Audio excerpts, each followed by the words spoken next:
Hello.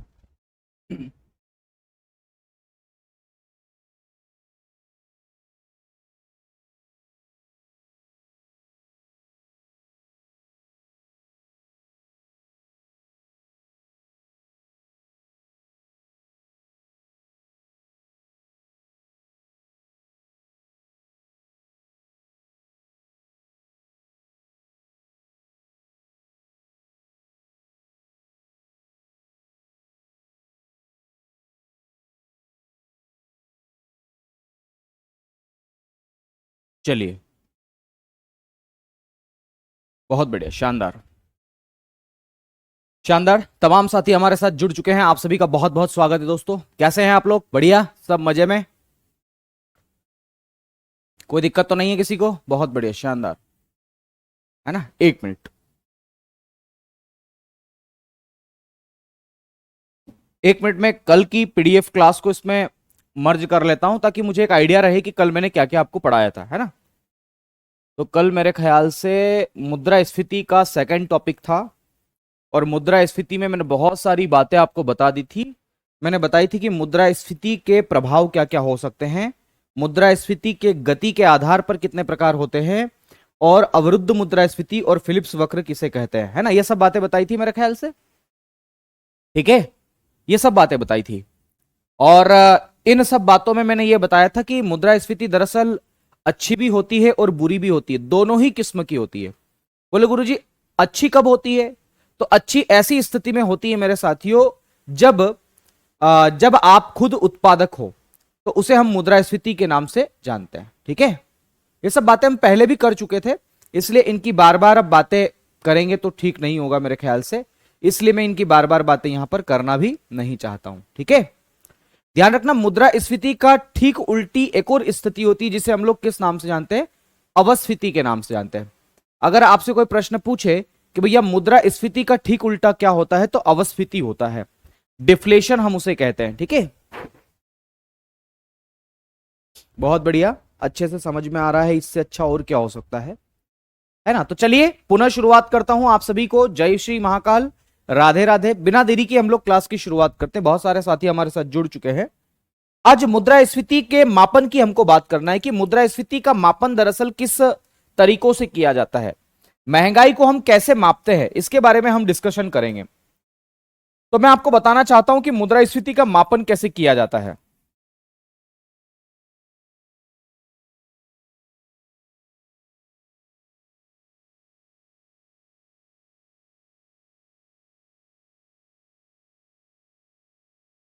मुद्रास्फीति का मापन कैसे किया जाता है?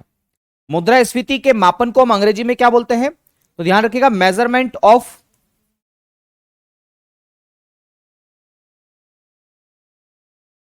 इन्फ्लेशन।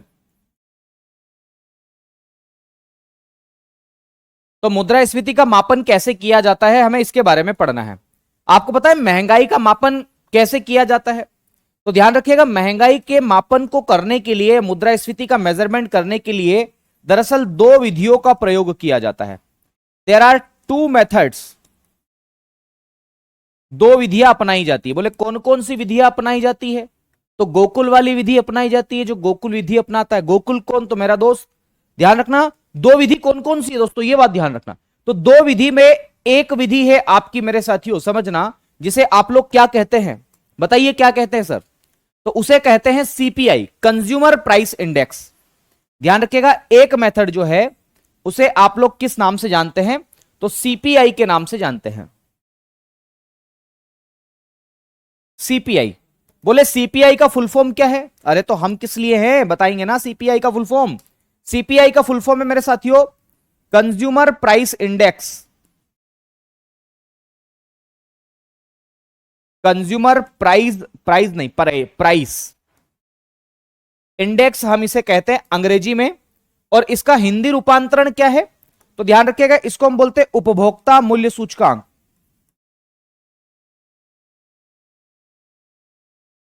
उपभोक्ता, ये उपभोक्ता है, कंज्यूमर बोलते हैं इसको अंग्रेजी में, मूल्य सूचकांक। क्या बोलते हैं इसको? उपभोक्ता मूल्य सूचकांक बोलते हैं। फुल फॉर्म जरूर याद रखना, उपभोक्ता मूल्य सूचकांक हम इसे कहते हैं, कंज्यूमर प्राइस इंडेक्स हम इसे कह देते हैं। ठीक है, आ रही बात समझ में? चलिए दूसरी बात मेरे साथियों, इसकी सेकेंड जो मेथड है उस मेथड को हम लोग किस नाम से जानते हैं? तो ध्यान रखिएगा, WPI। क्या बोलते हैं उसको? WPI कहते हैं। बोले WPI का मतलब क्या है? अभी बात करते हैं WPI का मतलब क्या है। WPI का मतलब होता है wholesale price index.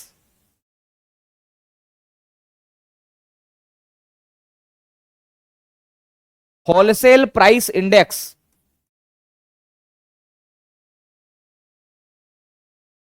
Wholesale price index, जिसे हम अंग्रेजी में किस नाम से जानते हैं? तो थोक मूल्य सूचकांक।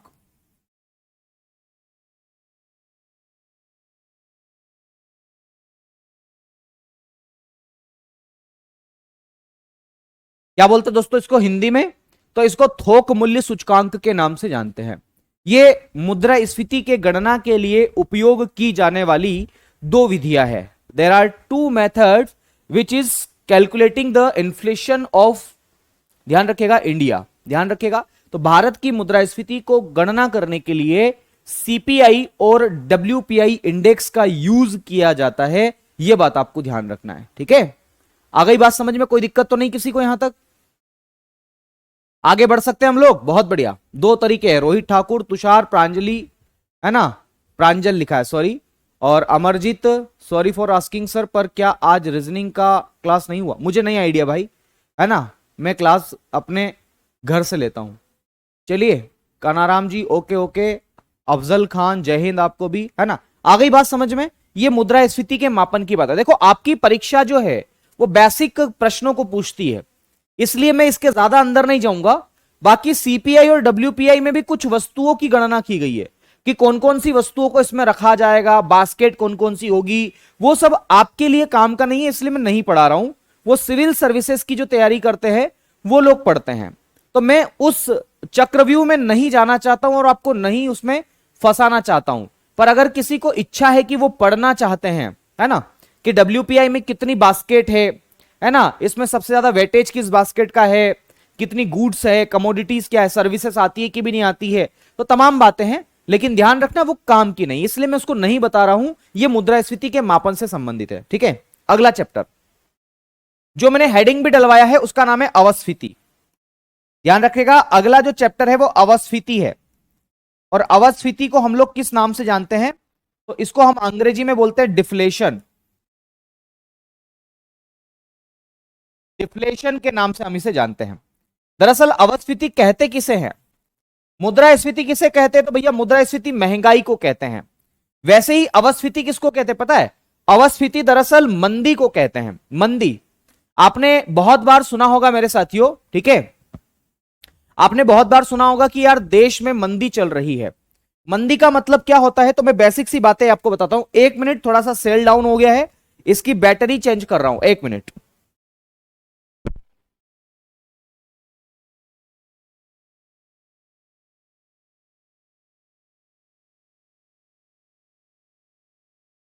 अवस्थिति का मतलब होता है मंदी, है ना। तो अवस्थिति दरअसल जो है मेरे साथियों, वह किसके अपोजिट स्थिति, अगर आपसे पूछा जाए कि अवस्थिति क्या है या डिफ्लेशन क्या है, तो ध्यान रखिएगा, डिफ्लेशन मेरे साथियों, ध्यान रखना, मुद्रास्फीति के ठीक उल्टी स्थिति है। तो पहला बिंदु लिखेंगे, यह मुद्रास्फीति के, यह मुद्रास्फीति के ठीक विपरीत परिस्थिति है। या ऐसा लिखो, यह मुद्रास्फीति के ठीक विपरीत है। ठीक है, it is opposite of inflation.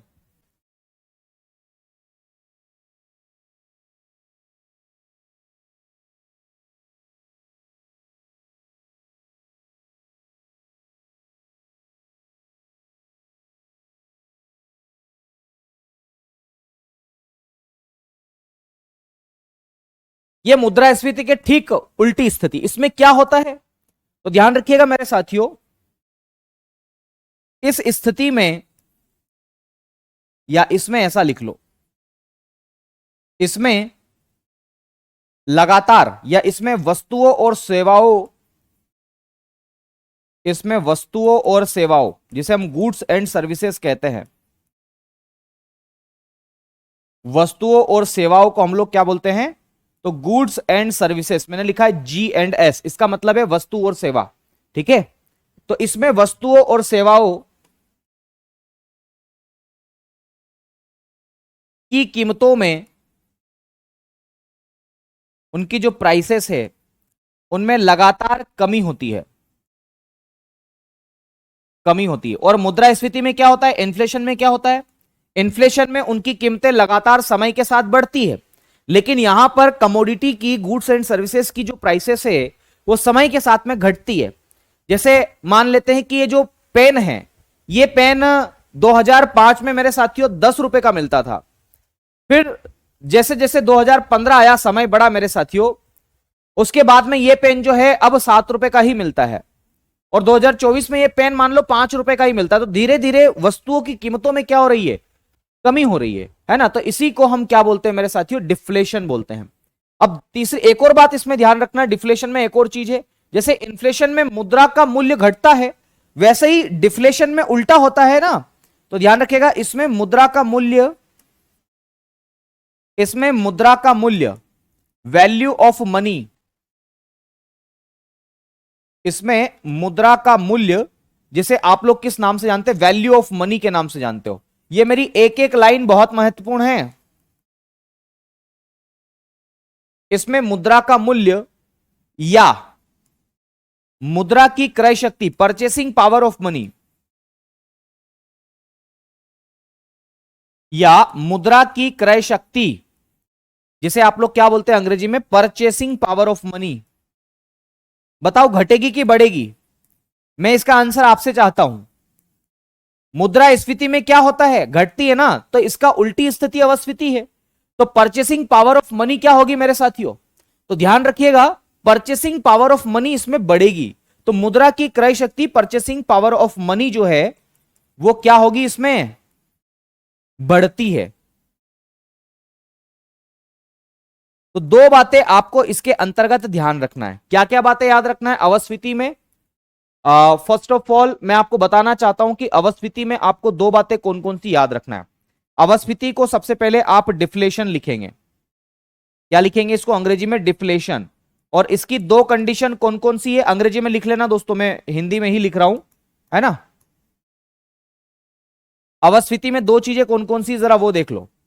अवस्फीति को डिफ्लेशन कहते हैं। इसमें दो बातें जो आपको याद रखना है, इसमें मेरे साथियों सबसे पहली बात यह है कि कीमत जो है, प्राइस जो है मेरे साथियों, वो क्या होती है? समय के साथ लगातार कम होती है। और दूसरी बात, इसमें परचेसिंग पावर ऑफ मनी या वैल्यू ऑफ मनी जो है, या परचेसिंग पावर ऑफ मनी जो है मेरे साथियों, वो क्या होती है? बढ़ती है ना। ये इन्फ्लेशन की ठीक उल्टी स्थिति है। ये बात भी आपको ध्यान रखना। बहुत सारे साथियों ने इसका जवाब दिया है कि बढ़ती है। बहुत अच्छी बात लगी मुझे, राम बाबू ने भी जवाब दिया है, बहुत अच्छे, बहुत बढ़िया। कोई दिक्कत इसमें? देखो एक और स्थिति है जिसे हम लोग स्टेगफ्लेशन कहते हैं। स्टेगफ्लेशन, आइए जरा स्टेगफ्लेशन क्या कंडीशन है उसके बारे में भी हम अगले टॉपिक में देख लेते हैं। स्टेगफ्लेशन, हालांकि इसको अंग्रेजी में भी स्टेगफ्लेशन ही कहते हैं। मैं अंग्रेजी हिंदी दोनों में लिखवाऊंगा, डोंट वरी। स्टेगफ्लेशन हम इसे कहते हैं।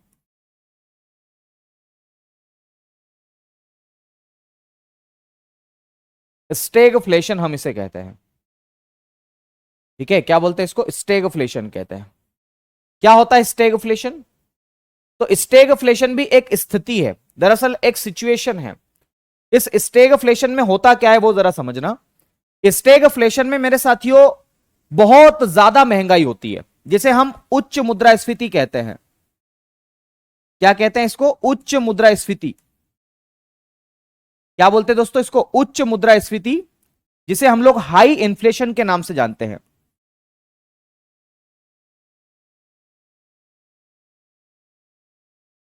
हाई इन्फ्लेशन और उच्च मुद्रास्फीति, महंगाई बहुत ज्यादा होती है, इसी के साथ में इसमें मेरे साथियों उच्च बेरोजगारी भी होती है, अनएम्प्लॉयमेंट भी बहुत ज्यादा होता है। तो उच्च बेरोजगारी, तो उच्च मुद्रास्फीति और उच्च बेरोजगारी, जिसे हम लोग क्या बोलते हैं अंग्रेजी में? High unemployment.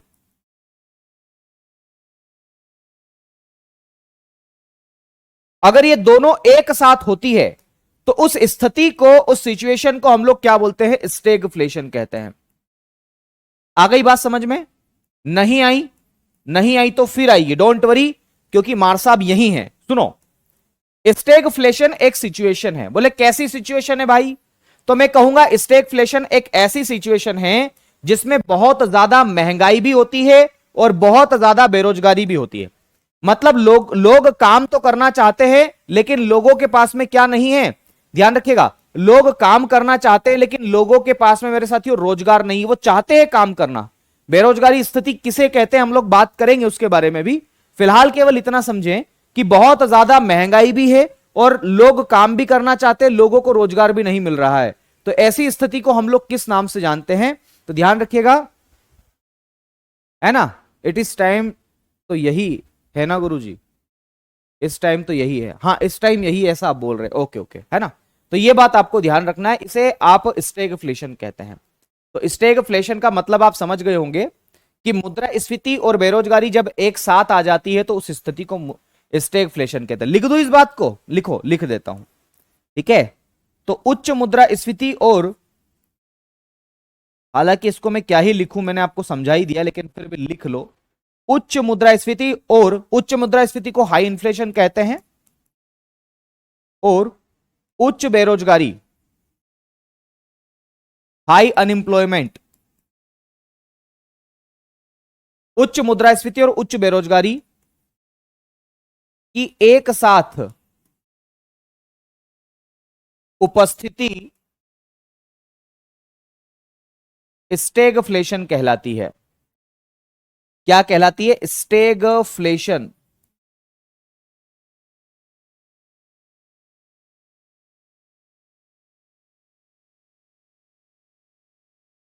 स्टेगफ्लेशन कहलाती। कोई दिक्कत इसमें किसी को? अरे भाई आप हल्के में ले लोगे ना तो ये आपको हल्का कर देगा। आ रही बात समझ में? बहुत बढ़िया। बताएं इसका आंसर, बताएं। किसी को कोई डाउट हो तो पूछ लो भैया, किसी को भी। बढ़े आगे।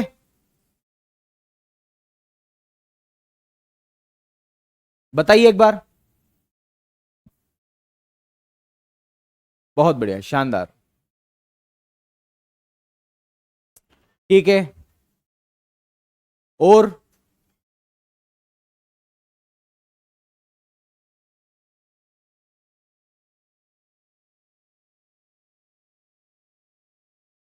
बहुत बढ़िया। देखो, स्टेगफ्लेशन का मतलब ही यह है कि भैया महंगाई बहुत ज्यादा है और दूसरा बेरोजगारी भी बहुत ज्यादा है। मतलब लोग काम करना चाहते हैं लेकिन लोगों के पास में काम नहीं है। अरे लोग तो काम करना चाहते हैं लेकिन लोगों के पास में काम नहीं, मैं ऐसा कह रहा हूं। वो कंडीशन क्या कहलाती है? स्टेगफ्लेशन कहलाती है, ठीक है? मेरा ये मतलब है, बिल्कुल। चलिए यहां तक बताएं, किसी को कोई दिक्कत हो तो, नहीं तो फिर हम आगे बढ़े।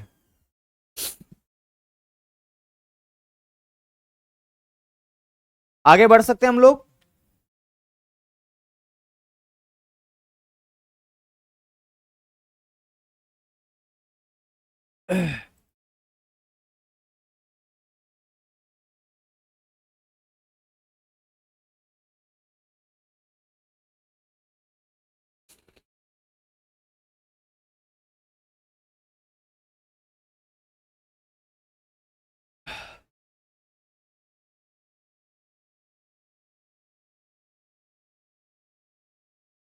चलिए, अगला एक बिंदु है मेरे साथियों जिसे आप अवमूल्यन के नाम से जानते हैं। बहुत बढ़िया। ओके दोस्तों, कंटिन्यू करते हैं। अगली एक बात है मेरे साथी जिसे आप अवमूल्यन के नाम से जानते हो। अवमूल्यन का मतलब क्या होता है? अवमूल्यन का मतलब होता है डिवैल्यूएशन।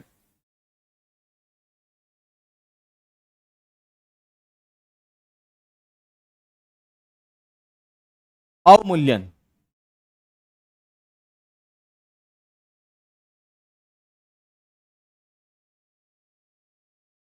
और इसे हम लोग अंग्रेजी में किस नाम से जानते हैं? डिवैल्यूएशन। अवमूल्यन करना, डिवैल्यूएशन करना। इंपॉर्टेंट शब्द है, याद रखना है। किसी भी देश की इकोनॉमी में अवमूल्यन कौन करता है? पहला प्रश्न तो यही बनेगा आपकी परीक्षा में। क्या बनेगा कि किसी भी देश की अर्थव्यवस्था में अवमूल्यन किसके द्वारा किया जाता है, डिवैल्यूएशन किसके द्वारा किया जाता है? तो पहले ये बात मैं बता देता हूं, उसके बाद बताऊंगा कि अवमूल्यन क्या होता है। दोस्तों, किसी भी देश की केंद्रीय बैंक में अवमूल्यन करने की जो जिम्मेदारी है वह देश के केंद्रीय बैंक की है ना। तो पहली बात तो आप यही याद रखना अवमूल्यन में कि देश का केंद्रीय बैंक अवमूल्यन करता है, देश का केंद्रीय बैंक। और हमारे देश का केंद्रीय बैंक या सेंट्रल बैंक कौन सा है मेरे साथियों? तो ध्यान रखिएगा, रिजर्व बैंक ऑफ इंडिया। देश का केंद्रीय बैंक अवमूल्यन करता है। तो अगर आपसे पूछा जाए कि अवमूल्यन किसके द्वारा किया जाता है, तो देश के सेंट्रल बैंक के द्वारा किया जाता है। क्या जबरदस्ती करते हैं या कोई करवाता है? सरकार करवाती है। ध्यान रखिएगा, जानबूझकर किया जाता है, जानबूझकर किया जाता है। तो देश का केंद्रीय बैंक जानबूझकर करता है, ऐसा लिखो, जानबूझकर करता है।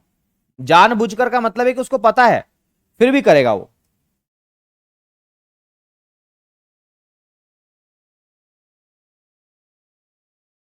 ठीक है, जानबूझकर करता है, जबरदस्ती करता है। बोले क्या होता है सर अवमूल्यन, अब ये बता दो। बिल्कुल बताएंगे।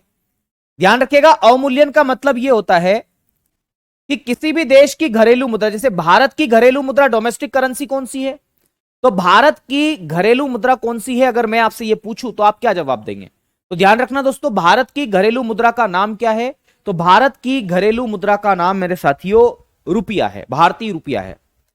इस भारतीय रुपये को डॉलर की तुलना में नीचे गिरा लेना, इस भारतीय रुपये को विदेशी मुद्रा की तुलना में और नीचे गिरा लेना।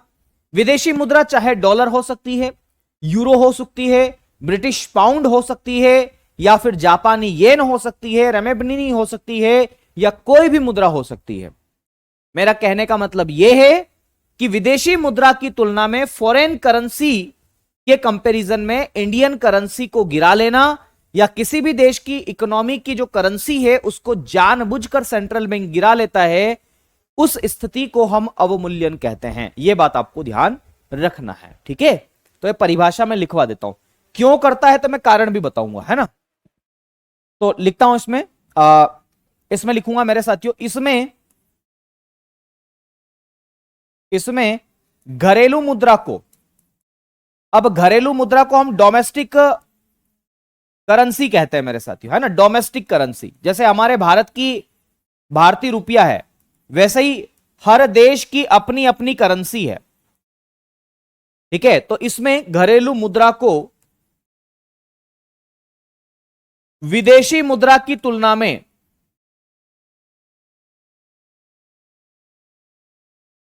इसमें घरेलू मुद्रा को विदेशी मुद्रा की तुलना में, अब विदेशी मुद्रा का मतलब क्या है? Foreign currency. विदेशी मुद्रा की तुलना में, विदेशी मुद्रा का मतलब है फॉरेन करेंसी, है ना। विदेशी मुद्रा की तुलना में जानबूझकर गिरा लिया जाता है, जानबूझकर कम कर दिया जाता है, कम कर लिया जाता है या गिरा लिया जाता है, कम या गिरा लिया जाता है।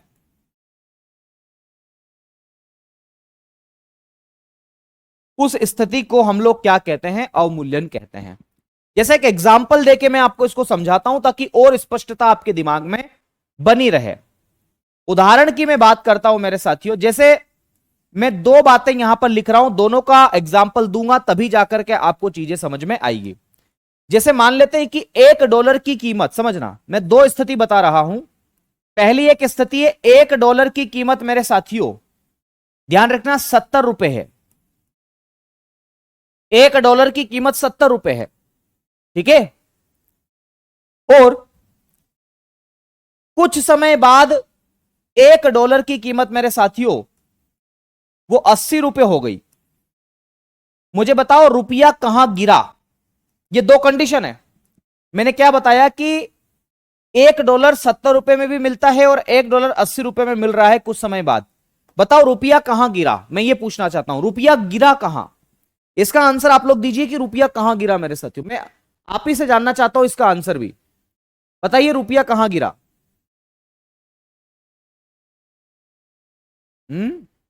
ऐसा क्यों होता है बताऊंगा अभी, टेंशन मत लो मनीष भाई, है ना।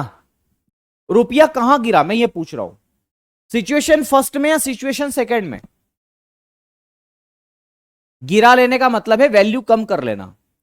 जैसे $1 खरीदने के लिए $70 आपको अदा करने पड़ रहे हो सकता है। देखो नहीं समझ में आ रहा है, कोई बात नहीं, मैं फिर से बताता हूं क्या होता है। शिवम भाई फिर से सुनना, आपको समझ में आएगा, है ना। भगवान करे आप सबकी नौकरी लग जाए, नौकरी लग गए आप लोग, आपकी शादी हुई, बढ़िया अच्छी लड़की से शादी हुई, और उसने ये कहा कि चलो चलते हैं कहीं बाहर घूमने, चलते हैं विदेश चलते हैं। आपने कहा विदेश कहां चले, उन्होंने और उसके मन से निकल गया, उसके दिल से निकल गया, लड़की के दिल से, कि हम चलते हैं येलो स्टोन पार्क। मैंने कहा ये कहां है येलो स्टोन पार्क? तो बोले येलो स्टोन पार्क अमेरिका में, संयुक्त राज्य अमेरिका में है। बोले अमेरिका जाना पड़ेगा? बोले हाँ अमेरिका चलते हैं। अमेरिका गए तो जाओगे आप, तो मुझे बताओ जब अमेरिका जाओगे तो क्या भारतीय रुपया लेकर के जाओगे? अगर वहां आप गांधी जी वाला रुपया लेकर के जा रहे हो तो अमेरिका वाले बोल देंगे कि हमारे यहां नहीं चलता है, वहां पर चलता है इंटरनेशनल करेंसी डॉलर, आपको डॉलर लेना पड़ेगा। तो आपकी बीवी ने अपने पास कुछ शादी ब्याह के पैसे आए थे, वो पैसे आपको दे दिए कि ये लो 70,000 रुपए मेरे पास रखे हैं या 70 रुपए रखे हैं मान लो, वो 70 रुपए ले जाओ और जाओ डॉलर लेकर के आओ। मुझे नहीं पता, कहीं से भी लेकर के आओ डॉलर। बताओ आप डॉलर लेने कहां जाओगे? तो दोस्तों अगर आपको डॉलर चाहिए तो आप अपनी ही बैंक चले जाना, वो भी आपको डॉलर प्रोवाइड करवा देंगे, कोई दिक्कत वाली बात नहीं है। तो आप डॉलर लेने अपनी बैंक में चले गए।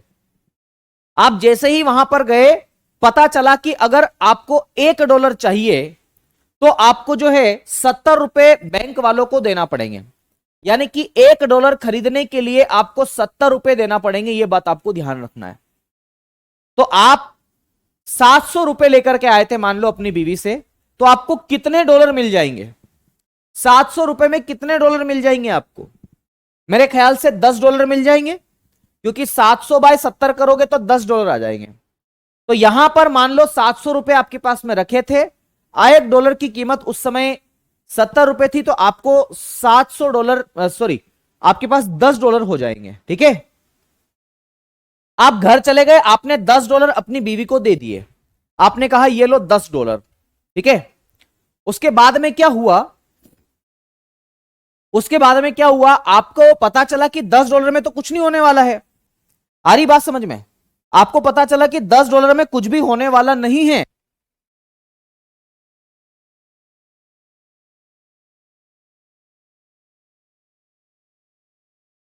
दोस्तों पहले यह बताओ क्या आपको यहां तक की बात समझ में आई? बिल्कुल सही आप बता रहे हैं, $10 यहां तक बताओ, कोई दिक्कत है क्या आपको?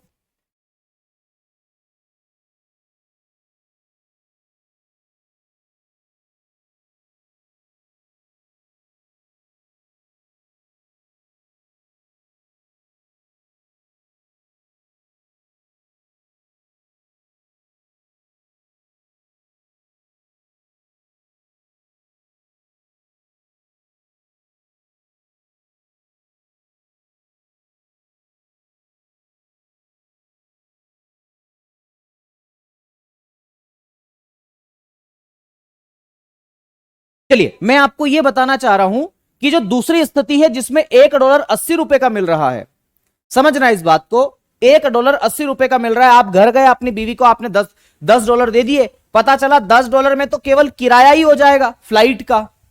आपकी बीवी ने कहा तुम ये क्या करके आ गए, वापस जाओ, जाओ 700 रुपए और ले जाओ, $10 और चाहिए हमें। तो आपकी बीवी ने आपको 700 रुपए वापस दिए, आप गए बैंक वापस और 700 रुपए दे करके आपने बैंक वाले को कहा कि लो भैया मुझे डॉलर दे दो। बैंक वाले ने कहा कि 100 रुपए और दे दीजिए। बोले क्यों? बोले डॉलर महंगा हो गया है। आ रही बात समझ में?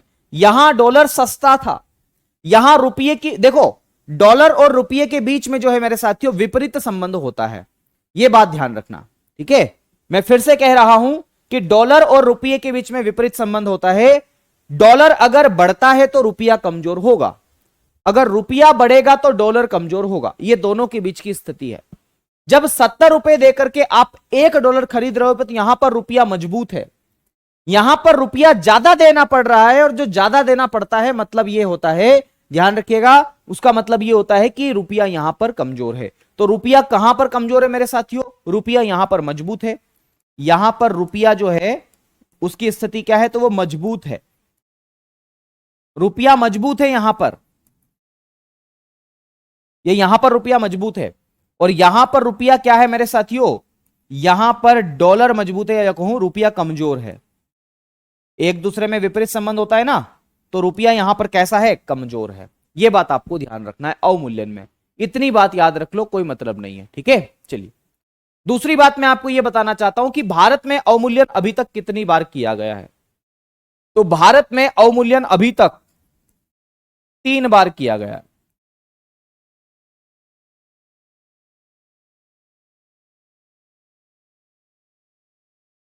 भारत में अवमूल्यन कितनी बार किया गया है? तो 3 बार किया गया। बोले कब कब किया गया मेरे साथियों? तो ध्यान रखिएगा, भारत में सबसे पहले अगर अवमूल्यन की बात की जाए तो भारत में सबसे पहले मेरे साथियों अवमूल्यन कब किया गया है? तो भारत में सबसे पहले अवमूल्यन 1949 में किया गया, आजादी के ठीक बाद। तो 1949 में पहली बार अवमूल्यन किया गया, यह मैंने लिखा। दूसरी बार अवमूल्यन या डिवैल्यूएशन कब किया गया? तो 1966 में किया गया। और तीसरी बार अवमूल्यन किया गया 1991 में, जब हमने एलपीजी को अपनाया। एलपीजी का मतलब होता है लिबरलाइजेशन, प्राइवेटाइजेशन और ग्लोबलाइजेशन। तो भारत में 3 बार अवमूल्यन किया गया है। इससे क्या होता है? अवमूल्यन से क्या क्या लाभ है? आखिर किया जाता है तो कुछ तो लाभ होंगे, बिल्कुल है। इससे क्या क्या लाभ है मेरे साथियों? तो ध्यान रखिएगा, अवमूल्यन से कौन कौन से बेनिफिट है। 2 बेनिफिट आपको याद रखने हैं जो परीक्षा के लिहाज से महत्वपूर्ण बन सकते हैं, कभी प्रश्न भूले भटके आ जाए तो आपको दुविधा ना हो, इसलिए आपको 2 बेनिफिट याद रखना है विशेष रूप से। सबसे पहला बेनिफिट है एक्सपोर्ट बढ़ता है इससे। एक्सपोर्ट का मतलब होता है निर्यात। तो दोस्तों निर्यात इससे बढ़ता है ना, एक्सपोर्ट बढ़ेगा। कैसे बढ़ेगा? जब रुपया कमजोर होगा तो जियो या मुकेश अंबानी या कोई भी व्यक्ति, जो भारत का व्यक्ति, वो चाहेगा कि ज्यादा से ज्यादा रुपया मैं ले लूं। तो मेरे साथियों जब भी वो कोई सामान बेचेगा तो डॉलर में मिलेगा उसको तो पैसा, ठीक है। और जब डॉलर लेकर के वो बैंक जाएगा तो उसको ज्यादा पैसे मिलेंगे। भैया $1 अगर 70 रुपए का है और मुकेश अंबानी कोई सामान बेचता है और $10 कमा करके लेके आता है, वो बैंक के पास जाएगा तो 700 रुपए उसको देगी बैंक। लेकिन वहीं अगर रुपया कमजोर होगा और फिर अगर $10 लेकर के वो आता है और बैंक में जाता है तो बैंक उसको 800 रुपए देगी। तो यहां तो हमारे देश का जो एक्सपोर्टर है वो फायदे में है, चाहे रुपया कमजोर है लेकिन वो फायदे में है। उसको लगेगा यार ज्यादा से ज्यादा बेचते, ज्यादा से ज्यादा रुपया आएगा, यही तो सोचेगा। तो रुपया यहां पर कमजोर है, इस स्थिति में एक्सपोर्ट बढ़ेगा। मुकेश अंबानी जी सोचेंगे कि यार मजा आ गया यार, और जितना ज्यादा डॉलर हमारे पास में आएगा, हमारा जो फॉरेन एक्सचेंज रिजर्व है जिसे विदेशी विनिमय भंडार कहते हैं, वो भी बढ़ेगा। तो ध्यान रखिएगा दूसरा बेनिफिट क्या है। अब यही मुकेश अंबानी अगर ज्यादा से ज्यादा सामान बेचेगा दूसरे देशों में तो डॉलर आएगा, और जब डॉलर आएगा तो हमारे देश का जो सरकारी गुल्लक है, हमारे देश का जो खजाना है, विदेशी विनिमय भंडार फॉरेन एक्सचेंज रिजर्व है, उसमें डॉलर की कीमत बढ़ेगी, या हम कहें कि डॉलर की वैल्यू बढ़ेगी, या दूसरी भाषा में कहें कि डॉलर की संख्या बढ़ेगी, जिससे हमारा गुल्लक जो है वो भी क्या होगा? बढ़ेगा। तो यह बात ध्यान रखना, विदेशी विनिमय भंडार इसे हम कहते हैं, विदेशी विनिमय भंडार। इसको हम बोलते हैं अंग्रेजी में फॉरेन एक्सचेंज रिजर्व, विदेशी विनिमय भंडार।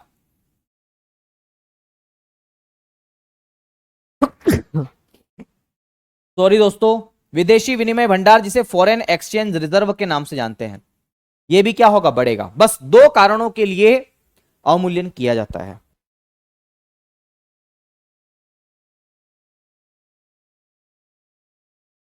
कोई दिक्कत यहां तक किसी को? यही 2 कारण है मेरे साथियों जिसके लिए अवमूल्यन किया जाता है, ठीक है। चलिए, तन्या हलवाई कह रहे हैं बहुत बार आपको टैग किया मैंने पर कोई रिस्पॉन्स नहीं मिला। किस बात के लिए टैग किया है ना? आपने टैग नहीं किया होगा, अगर किया होता तो कल रात को मैंने बहुत सारे रिप्लाई दिए।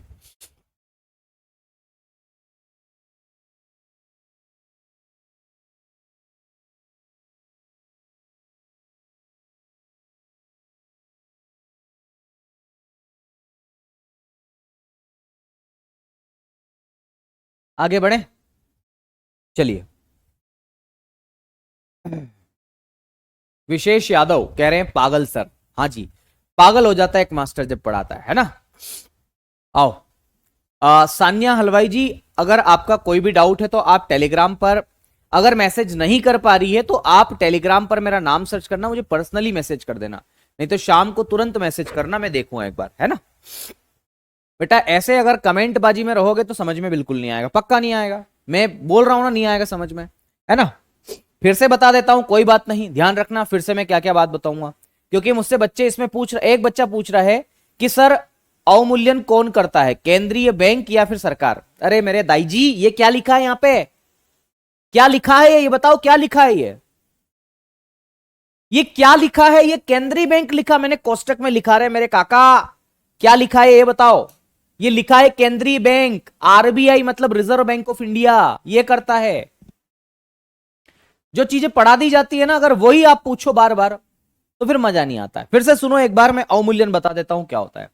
अवमूल्यन या डीवैल्यूएशन, इसका मतलब है हमारी वैल्यू को कम करना। और डीवैल्यूएशन कौन करता है किसी भी देश में, वहां का सेंट्रल बैंक करता है, ध्यान रखेगा, वहां का सेंट्रल बैंक डीवैल्यूएशन करता है। और बोले भारत का सेंट्रल बैंक कौन सा है, तो रिजर्व बैंक ऑफ इंडिया है, ठीक है। क्या होता है इसमें, तो डोमेस्टिक करेंसी को फॉरेन करेंसी की तुलना में जान करके नीचे गिरा देते हैं। आ रही बात समझ में, उसे हम लोग क्या कहते हैं, तो उसे हम लोग मेरे साथियों, उसे हम अवमूल्यन कहते हैं। और मैंने एग्जाम्पल भी दिया कि $1 अगर 70 रुपए का आता है तो यहां पर, और $1 80 रुपए का आता है, इन दोनों की तुलना करने पर रुपया कहां मजबूत है, तो जहां हमें हमारी जेब से कम पैसा देना पड़े वहां पर हम मजबूत रहेंगे। तो रुपया कम देना पड़ रहा है, 70 रुपए $1 खरीदने के लिए देना पड़ रहा है, तो यहां पर रुपया मजबूत, जबकि मैं यहां पर 80 रुपए देना पड़ रहा है, तो यहां पर रुपया क्या है, कमजोर है।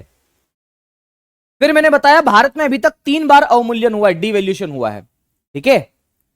पहली बार 1949 में, दूसरी बार 1966 में, और तीसरी बार कब हुआ है, तो 1991 में हुआ है।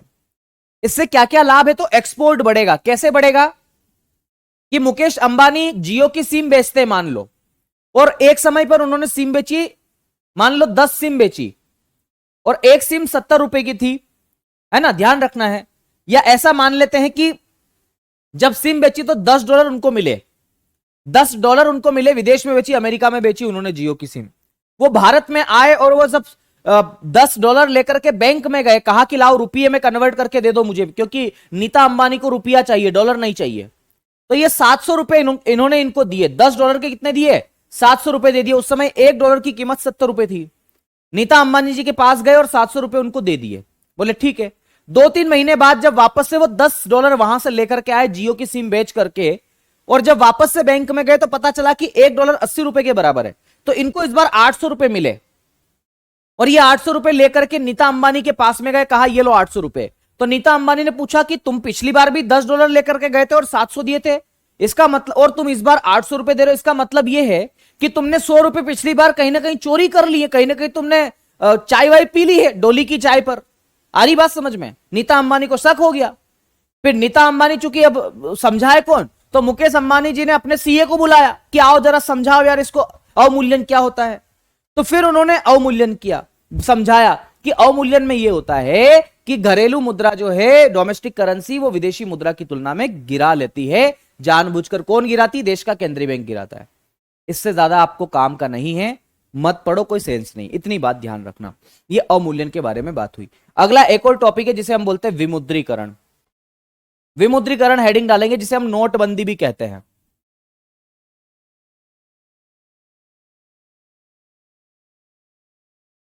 विमुद्रीकरण,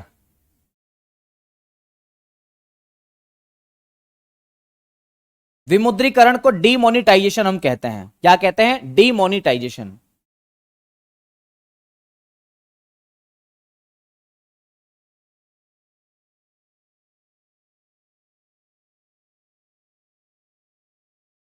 डीमोनिटाइजेशन कहते हैं। मतलब मेरे अंकल जी, मेरे गांव के जो अंकल जी, इसे नोटबंदी भी कहते हैं। ठीक है, अब मेरे गांव के अंकल जी क्यों कहते हैं इसे, सब लोग कहते हैं ताकि थोड़ा आपको याद रहे। इसे नोटबंदी कहते हैं आसान भाषा में। क्या बोलते हैं? नोटबंदी। क्या होता है नोटबंदी? तो नोटबंदी मैंने आपको बढ़ाया है। ठीक है, चलिए, बहुत बढ़िया। बिल्कुल यूट्यूबर्स को भी फायदा होगा, यूट्यूबर्स को भी फायदा होगा, बिल्कुल सही कह रहे हैं आप। ठीक है, अवमूल्यन क्या होता है वो जरा देखो, सॉरी, विमुद्रीकरण किसे कहते हैं वो जरा देखो। डिमोनिटाइजेशन हम इसको कहते हैं। तो ध्यान रखिएगा, विमुद्रीकरण क्यों किया जाता है, क्या होता है, वो सब बातें हम करेंगे। तो ध्यान रखिएगा, सरकार जो है वो कानूनी रूप से ये काम करती है। विमुद्रीकरण कौन करती है? सरकार करती है। ध्यान रखना क्या होता है इसमें, जरा वो समझना बात को, कि इसमें सरकार द्वारा, इसमें सरकार द्वारा कानूनी रूप से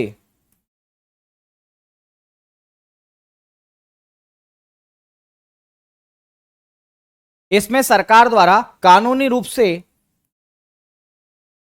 पुरानी मुद्रा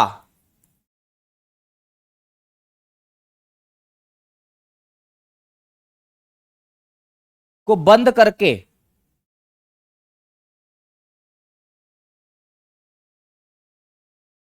नई मुद्रा की घोषणा की जाती है।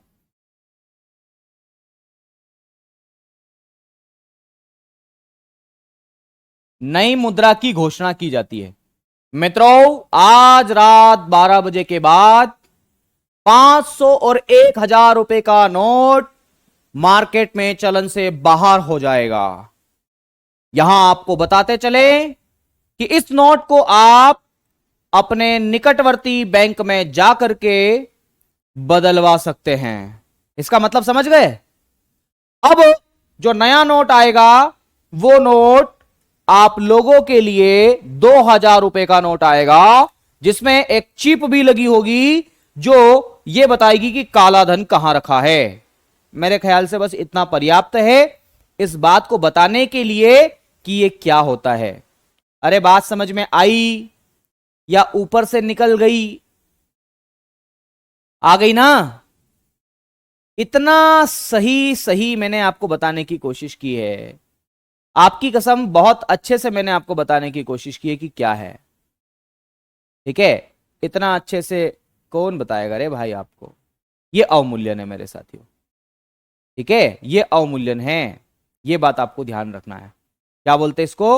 अवमूल्यन कहते हैं। चलिए, कोई दिक्कत किसी को? आगे बढ़े।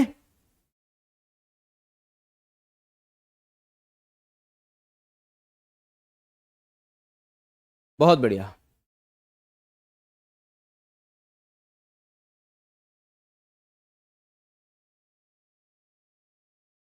चलिए, आ गई ना? चलिए, बहुत बढ़िया। तो सरकार द्वारा पूछा जाता है, किसके द्वारा की जाती है? तो ध्यान रखिएगा, सरकार के द्वारा की जाती है। क्या होता है इसमें? तो इसमें मेरे साथियों ये चीज होती है कि पुरानी मुद्रा को कानूनी रूप से बंद करके नई मुद्रा की घोषणा की जाती है। यह बात आपको ध्यान रखना है, बहुत ही सिंपल परिभाषा में। आप बताइए कि विमुद्रीकरण कितनी बार किया गया? भारत में विमुद्रीकरण कितनी बार किया गया, इसका आंसर दीजिए।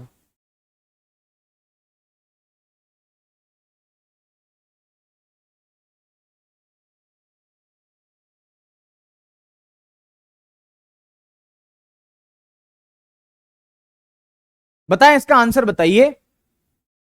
बहुत बढ़िया, शानदार, शानदार मेरे साथियों।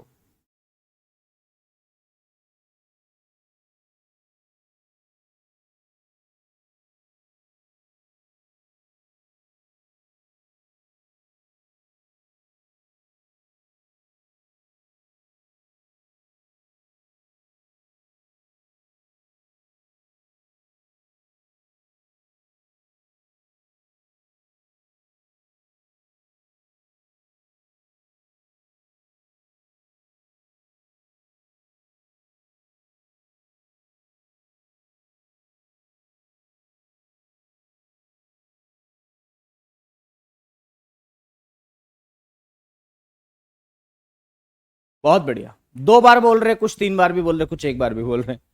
नहीं भाई, भारत में विमुद्रीकरण 3 बार किया गया।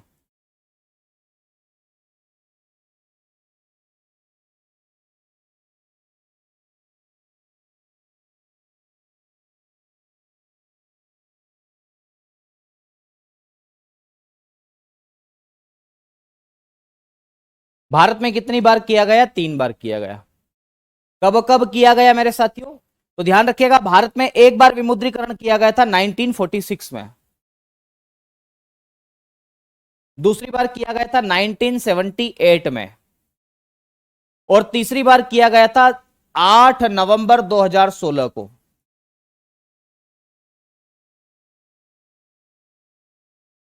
यह तीसरी बार विमुद्रीकरण किया गया। हां, कुछ लोग ये भी बोलेंगे कि सर 2000 रुपए के नोट बंद हो गए, इसको क्या कहेंगे?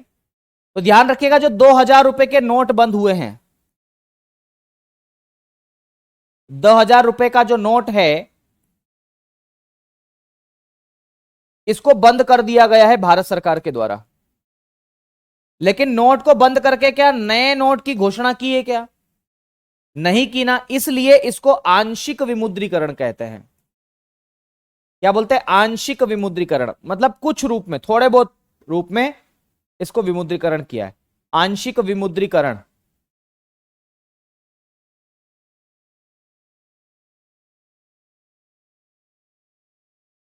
आंशिक विमुद्रीकरण हम इसको बोलते हैं, अंग्रेजी में इसे पार्शियल डीमोनिटाइजेशन कहते हैं।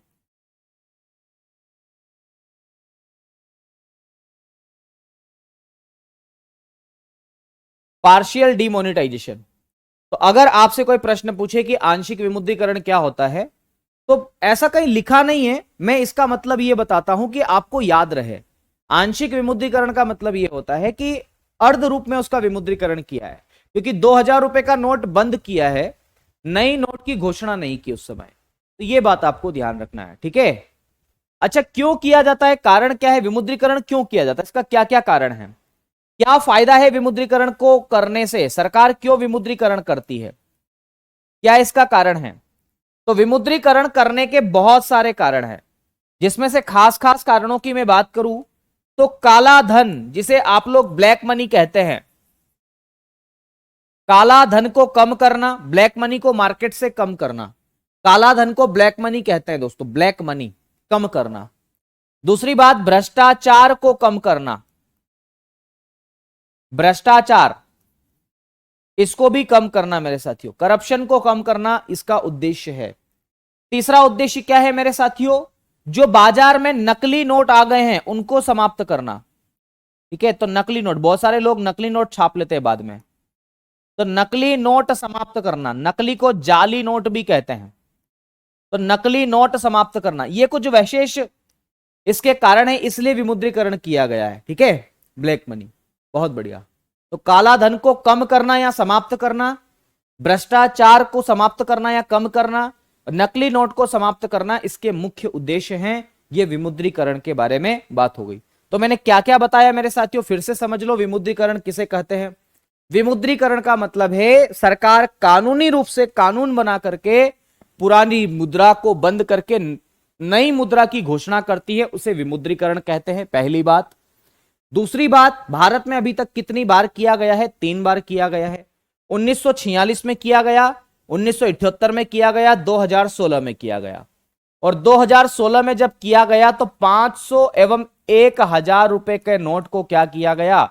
बंद कर दिया गया। और इसकी जगह मेरे साथियों नए 500 रुपए का और 2000 रुपए का, 2000 रुपए का नोट जारी किया, है ना। इसकी घोषणा हुई थी ना, ये नए 2000 रुपए का और 500 रुपए का नोट क्या किया? जारी किया। तो घोषणा हुई बंद करने की और नए नोट की घोषणा हो गई। ये बात ध्यान रखना, ये आपको ध्यान रखना है।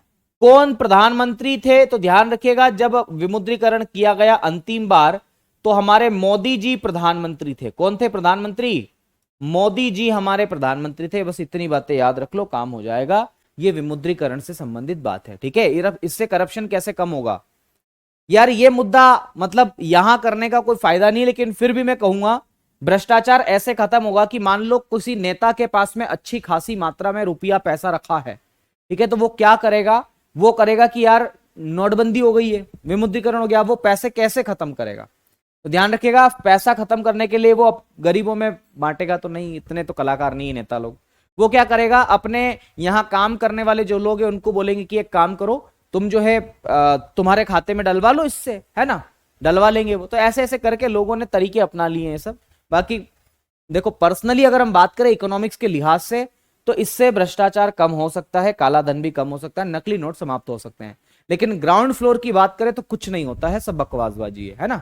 आपने देखा भी है ना, तो कोई काला धन में कमी आई, मतलब मैं उस पर्सपेक्टिव से नहीं बोलना चाह रहा हूं आपको, फिर भी आपको ध्यान रखना है कि कोई विशेष, इस बार तो मुझे कोई फायदा नहीं लगा, लेकिन ध्यान रखना है विमुद्रीकरण का उद्देश्य यही होता है। तो ये कुछ बेसिक सी बात है। अवमूल्यन मैंने बताया और स्टैगफ्लेशन मैंने बताया, अवस्थिति बताया, तीनों बातें महत्वपूर्ण है। इन तीनों बातों को पढ़ करके आइएगा। मापन भी मैंने आपको यहां पर बता दिया है, ठीक है। ये इतनी बातें आज के लिए पर्याप्त है मेरे ख्याल से, इतनी बातें जरूर पढ़ के आना। आगे की बातें हम कल दोपहर 11 बजे करेंगे, तो तब तक के लिए दीजिए मुझे इजाजत। अब प्रैक्टिस सेट का समय हो चुका है, वहीं पर बात करेंगे, ठीक है। विकास जी कह रहे हैं आज आप दिल से नहीं पढ़ा रहे हो भाई, दिल और दिमाग दोनों को ध्यान में रख के ही पढ़ाना पड़ता है, ऐसा थोड़ी होता है ना। चलिए दोस्तों, शुक्रिया। जिनके क्वेश्चन है ना, सुनो सुनो, जिनके भी क्वेश्चन हैं वो लोग सब मुझे टेलीग्राम पर पूछ लेना। यहां क्या है, क्वेश्चन आप पूछ नहीं पाओगे, इतनी तेज स्पीड में कमेंट्स जा रहे हैं, है ना, क्योंकि फालतू लोग कमेंट बहुत कर रहे हैं। तनु फौजदार ने बार बार एक ही कमेंट किया है, क्या किया, चलो मैं देख लेता हूं कमेंट इनका। इन्होंने 2014 भी बोल दिया, 2016 भी बोल दिया, 2023। सर बाकी सब ठीक है, 2014 में क्या हुआ था, कहां क्या हुआ था, कहां लिखा मैंने 2014 में क्या हुआ था, है ना। चलिए बाकी कमेंट करना भैया आप वहां टेलीग्राम पर।